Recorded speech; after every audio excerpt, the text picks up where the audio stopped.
brought to you by SeatGeek. For all your ticketed events, from sporting to concert outings, SeatGeek has you covered.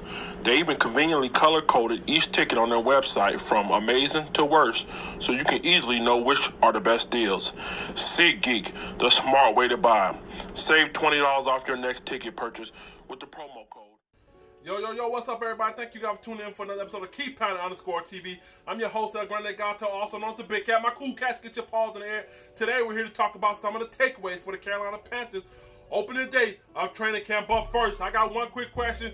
Do you like the Carolina Panthers? I love the Carolina Panthers. Let me come down. Yes, maybe, sometime. Do you like the Carolina Panthers? I love the Carolina Panthers. If you look at the Carolina Panthers, give me a dab. Let's talk about some of the takeaways of training camp. Let's get into it. All right, man, so from the jump, Cam Newton's shoulder looking good, all right? Hella tasty-like. Check this out, though. Cam Newton threw 2 deep passes down there to let you know, get that dirt off my shoulder, all right. But the most important part of Cam Newton throwing was, Ron Rivera came out and said, my man's going to be in a pitch count. Beautiful. You know why that's important and you know why that's beautiful? The reason why he's needed to be on a pitch count is there's nothing to prove in preseason. There's nothing to prove in training camp. He's done it all. He's a former MVP of the fucking league. There's no reason why he needs to be out here throwing 100 snaps per practice, all right? So beautiful. I love that. And also, they messed up last year, okay? Yeah, that's right. If you watch All or Nothing, Cam Newton's shoulder was fucked up against the Philadelphia Eagles, after the Philadelphia Eagles. Should have been shut down then. But because he's such a tough man, but he's such an Iron Man, he can push through that shit. But sometimes as a competitor, our biggest entity can be ourselves. So he should have been shut down then, but I think they got it right this time. Ease him in there. If I'm the coach, I would not have Cam Newton's ass on the field only for third down and long plays. Third down and long plays, red zone plays, and I also would have him in there on, third down and long, red zone plays, and a 2-minute drill. That's all the plays I would have him on the rest of the field. First and second down, we already know he's going to check it down to Christian McCaffrey, or it's going to be a running play. So there's nothing else he needs to really work on other than that. That's the biggest takeaway. So the second biggest thing to take away from training camp today was Mario Addison. Yes, the newly linebacker Mario Addison in the passing lane, tipped that hole off of Cam Newton, first play in team drills. And guess what? Shaq Thompson, the guy y'all said who couldn't catch, 86 to the house with the ball for a touchdown. I told you it's going to be turnovers. I told you it's going to be interception. I told you that's what I'm talking about. Interception. I told you guys that shit. I love it, man. I'm telling you. This is what you can expect out of this defense this year. These linebacking core, they're going to be blitzing. They're coming with the heat. You had Mario Addison at right linebacker, Bruce Irvin at the left linebacker, Shaq, Luke in the middle. It's going to be orgetic. It's going to be an orgy of blitzes, orgy of cover plays, orgy of interceptions. Take it out the fucking air. 86 to the heights. So the next thing that happened in training camp today was Will Grier gets second team reps. It's not a surprise to me. Maybe it's a surprise to some of you guys. I said this before. You do not take a guy with a third round pick this high to have him be third or fourth string.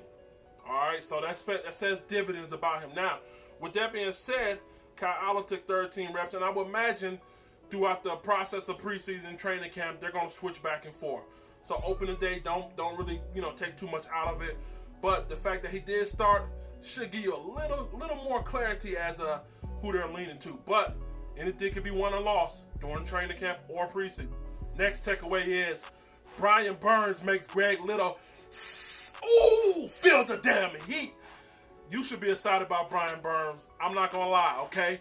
Yes, I'm a man who I think Brian Burns, got to beef up a little bit because he's gonna take off as a tackle. But the fact that he's jumping out the gym with that quickness, damn, I love it. They said Greg Little got chewed out. Damn. Okay, when it comes to Greg Little, I said this before. Shouldn't really expect for him to crack the starting lineup. He's a guy who I project to probably be a starter next year. Because I think we're having a great year this year, and I think Darrell Williams will be gone. He's going to get his money. So hopefully, Greg Little takes the time, whatever time he gets on the field this year, makes the most of it. Sit back, learn, young man. Learn as much as you can. There's going to be better days ahead for you, but sit back, be a sponge, look at the veterans, soak up as much as you can. Your time is coming, but he is a project right now. But he does have the talent to be a starter. So we'll see how that plays out in the future.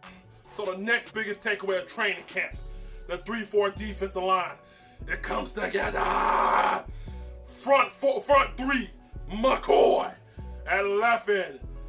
Poe at nose. Right tackle, Short. Bruce, Legion of Boom legend Irvin. Kuechly, the Hall of Famer in the Miller. Thomas, Shaq Thompson, and the other Miller in the right side linebacker. The most underrated Carolina Panther of them all. The guy who will have 11 sacks. I'm a minute this year. Mario Addison. Can you spell Sack City? Hey, motherfucker. Sack City, motherfucker. Yeah. Next up on training camp takeaways, Rashard Golden starts at free safety right next to Eric Reed. Like I said before, this is a young man who only played 15% of snaps last year. Most of them were on special teams. I can't dog the brother because he has to get the experience. Don't expect for this brother to come off the field at all in preseason or training camp. They got to see what they got out of him. And if he stands up, and if he's fortified through the test of time, in the age of hit, then guess what? He might be that shit.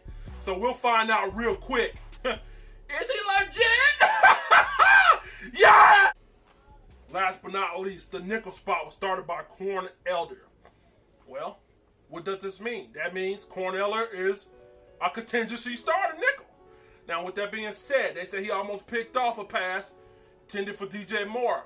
Burley almost got it. Okay, Javen Elliott is another guy who's probably going to be, in that slot competition role. These are the kind of battles you need to really pay attention to. How do I feel about either one of these guys? Hey, man, shit. You it's like spades, man. You play the fucking cards you got, and if you're smart with them, you can win a hand with a low hand. So, take what you want to take from that. Don't rule out Rashard Golden or Dante Jackson also playing nickel at some point in time during the field. So, with that being said, that's all I got for you guys for training camp takeaway. Thank you guys for tuning in for another episode of KeepPounding_TV. I'm your host, Grande, Gato, also known as TheBigKatt. Make sure you subscribe. Get in the comment section. What are you most excited about training camp? What are your takeaways about day one? What do you think about that 3-4 defense?